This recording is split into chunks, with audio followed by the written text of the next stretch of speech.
ప్రియమైన దేవుని పిల్లలారా, ప్రభు అయిన యేసుక్రీస్తు వారి పేరట మీ అందరికీ వందనాలు. ప్రభు పేరట మీ అందరికీ శుభములు, దీవెనలు కలుగునుగాక. ఈ ఉదయకాలం పరిశుద్ధ గ్రంథం నుండి దేవుని వాక్యాన్ని చదువుకుందాము. ఫిలిప్పీలకు రాసిన పత్రిక 4వ అధ్యాయము 6-7 వచనాలు చదువుకుందాం. దేనిని గూర్చియు చింతపడకుడు గాని ప్రతి విషయములోను ప్రార్థనా విజ్ఞాపనముల చేత కృతజ్ఞతాపూర్వకంగా మీ విన్నపములు దేవునికి తెలియజేయుడి. దేవుడు తన మాటలు మనందరి కొరకు దీవించునుగాక. ఆమేన్. ప్రియమైన దేవుని పిల్లలారా, చింతపడవద్దు, అలాగే ప్రార్థన కూడా మానవద్దు, ఆందోళన వద్దు, అలాగే దేవునితో సహవాసం కూడా మానవద్దు. మన జీవితానికి ఆధారమైన ప్రభువు ఆయన. దేవుని సన్నిధిలో మన హృదయాలు కుమ్మరించాలి. ఆయన చేసిన మేలును స్తుతిస్తూ ఆయన సన్నిధిలో ప్రార్థించాలి సుమా.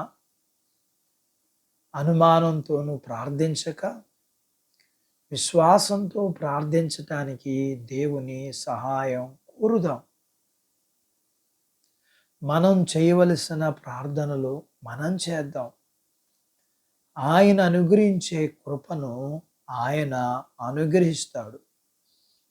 దేవుడు చేసిన మేలుకు కృతజ్ఞతాస్తుతులు చెల్లిద్దాం. గుండెల్లో దేన్ని దాచిపెట్టుకోక ప్రభు సన్నిధిలో కుమ్మరిద్దాం. అయితే మనము మానవులతో చెప్పుకుంటాం కదా, అది వద్దు. అలాగే బాధల దగ్గర మనుషుల దగ్గరికి పరిగెత్తవద్దు. మనల్ని ప్రేమిస్తున్న దేవుని దగ్గరికి వెళ్దాం. అలా చేస్తే దేవుని శాంతి మనలోకి వస్తుంది. ఆ శాంతిని పొంది ఆనందించగలుగుతాం. ఆ శాంతి మన జీవితాల్లో నిత్యము ఉంటుంది. ఉండునట్లుగా జాగ్రత్త పడాలి. ఎన్ని సమస్యలు మనల్ని చుట్టుముట్టినా పెనుగాలులు కానీ కారుమబ్బులు కానీ మనల్ని ఏమీ చేయలేవు. కాబట్టి నీవు దేనిని గురించి చింతపడవద్దు. దేవుని మాటకి విధేయత చూపించు, దీవెన పొందు. దేవునితో చెప్పు, నేను నమ్ముతున్నాను, నాకు అపనమ్మకం కలగకుండా సహాయం చెయ్యని. దేవుణ్ణి అడుగు. అందుకు లేఖనములో ప్రభువారు చెప్పారు, నమ్ముట నీ వలనమైతే నమ్మువానికి సమస్తము సాధ్యము అని. నమ్మి స్తుతించు, ప్రార్థించు, మేలు అనుభవించు. అట్టి బాధ్యత దేవుడు మనందరికీ దయచేయునుగాక. ఆమేన్. దేవుడు తన మాటలు మన కొరకు దీవించునుగాక. ఆమేన్. ప్రార్థించుకుందాం. మమ్మల్ని మిక్కిలిగా ప్రేమించిన మా ప్రియ పరలోకపు తండ్రి, మీ పరిశుద్ధ నామాన్ని బట్టి మీకు వందనాలు. ఈ ఉదయకాలం మీ పాదాల దగ్గర మీ లేఖనాన్ని నేర్చుకోవడానికి సహాయం చేస్తున్నారు.